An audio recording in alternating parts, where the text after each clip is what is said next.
নমস্কার, অঙ্কিতাস কিচেন কর্নারে সকলকে জানাই স্বাগত।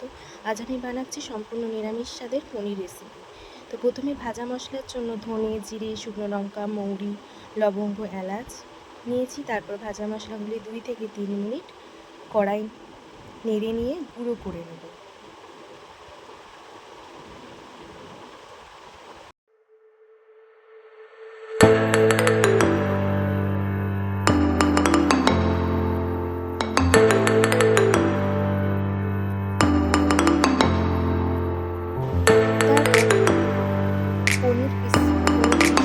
পনিরটা অল্প তেলে হালকা করে ভেজে নেব।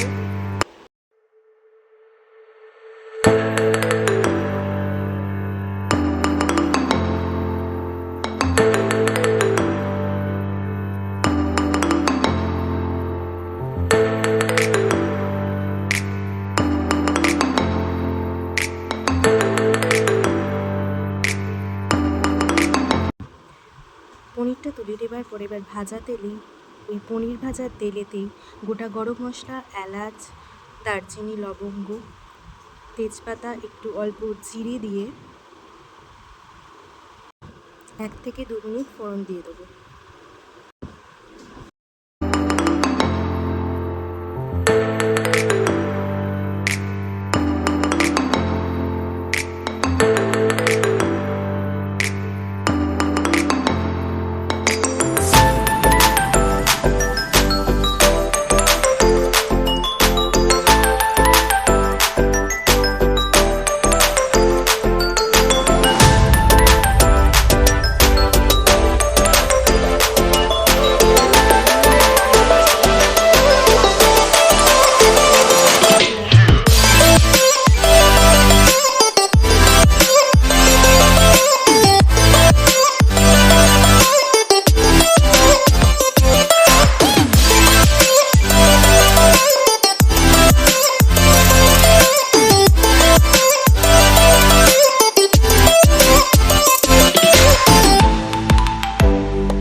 তারপর হলুদ গুঁড়ো, লঙ্কার গুঁড়ো, স্বাদ মতো লবণ, স্বাদ মতো মিষ্টি এবং সেই ভেজে রাখা মশলাটা দিয়ে 2 থেকে 3 মিনিট নাড়াচাড়া করে নেব।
মশলা থেকে তেল ছেড়ে এলে সামান্য পরিমাণে একটু জল দিয়ে ওতে আগে থেকে সেদ্ধ করে রাখা চানা আর ছোটো ছোটো কুটে রাখা আলু সিদ্ধ করে দিয়ে নাড়াচাড়া করে নিয়ে তারপর পনিরটা দিয়ে দেবো।